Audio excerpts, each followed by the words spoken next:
Hello అందరికీ welcome to GR official channel. ఈరోజైతే మన ఛానల్లో వెజ్ పలావ్ ఎలా చేయాలనో చూపిస్తా. ముందుగా నేనైతే వెజిటేబుల్ మొత్తం కట్ చేసి పెట్టుకున్నా. మీరైతే మీకు అందుబాటులో ఉన్నవి తీసుకోండి. సింపుల్గా చేసుకోవచ్చండి. ఇప్పుడైతే మనము ఎంత క్వాలిటీలో తీసుకుంటామో రైస్ సరిపడంత పాత్ర తీసుకుందాం. ఆయిల్ తీసుకోవాలి.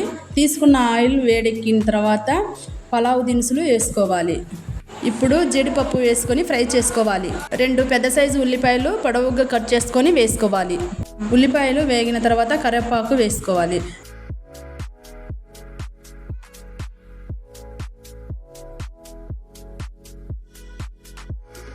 అవి వేగిన తర్వాత వెజిటేబుల్స్ బీన్స్, క్యారెట్, బంగాళదుంప, పచ్చిమిర్చి వేసినాను.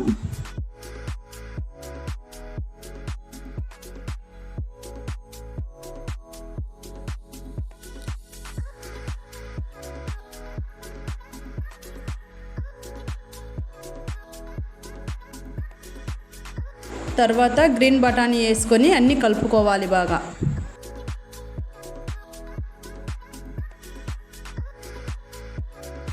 అన్నీ ఆయిల్లో కలిసేటట్టు కలుపుకొని తర్వాత సాల్ట్ వేసుకోవాలి.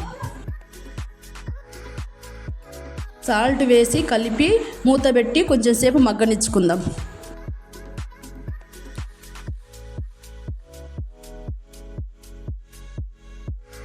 ఇప్పుడు కూరగాయల ముక్కలు ఫ్రై అయిన తర్వాత కొంచెం అల్లం పేస్ట్ వేసి కలుపుకోవాలి.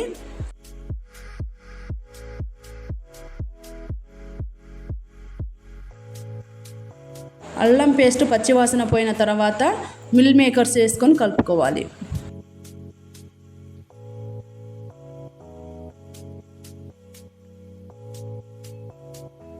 ఇప్పుడైతే బిర్యానీ మసాలా కొంచెం ధనియాల పొడి వేసి కలుపుకుందాం.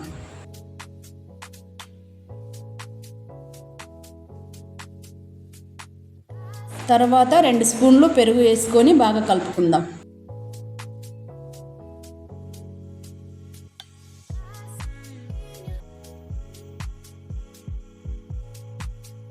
ఇవి వేగిన తర్వాత 1 గ్లాస్ రైస్కు 1.5 వాటర్ తీసుకొని ఎసురు పోసుకోవాలి. రుచికి తగినంత సాల్ట్ వేసుకొని ఎసురు మరిగించుకోవాలి. ఎసురు మరిగిన తర్వాత ముందుగా మనం నానబెట్టుకున్న బియ్యాన్ని వేసుకోవాలి. తర్వాత అంతా బాగా కలిపి 10 నిమిషాలు బాగా హై ఫ్లేమ్లో ఉడికించుకోవాలి. చూడండి, 10 నిమిషాల తర్వాత చూస్తే 80% బాగా ఉడికింది. తర్వాత సిమ్లో పెట్టుకొని ఒక 5 నిమిషాలు ఉంచుకోవాలండి. ఫైనల్గా కొత్తిమీర వేసుకొని మూత పెట్టుకోవాలి. చూడండి ఎంత పొడి పొడిగా వచ్చిందో. ఈ రెసిపీ నచ్చినట్లయితే మీరు కూడా ట్రై చేయండి. చాలా సింపుల్గా అయిపోతుంది.